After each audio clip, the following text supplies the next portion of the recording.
The Martinez. It sounds like some alias your friends would use when they book a hotel in Marbella after they scrape their way through 3 Duolingo lessons. This is another old school drink, but a classic one at that, which is revered by some sections of the cocktail world.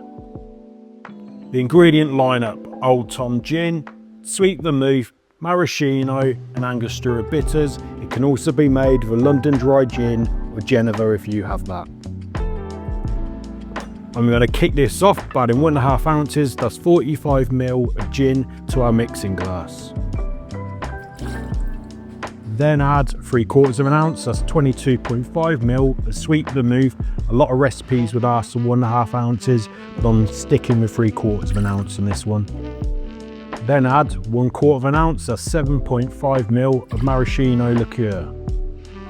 Lastly, add 2 dashes of Angostura bitters.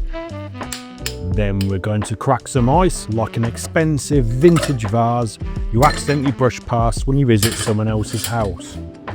You want to give this around 45 stirs or so. The history of this drink is quite extensive. This drink can be made with many different versions of gin. Historians think it can trace its roots to the Manhattan cocktail. The first recipe appeared around 1884 in I.H. Byron's Drink Guide. This recipe is more based on Jerry Thomas's version from 1887. Using a julep strainer, strain into a chilled coupe glass. Then we're going to garnish this with an orange peel. Visually, I could have used a smaller coupe glass because the wash lines on this are a little too low for my liking. The taste test. I like this drink. I can certainly see what the hype is all about.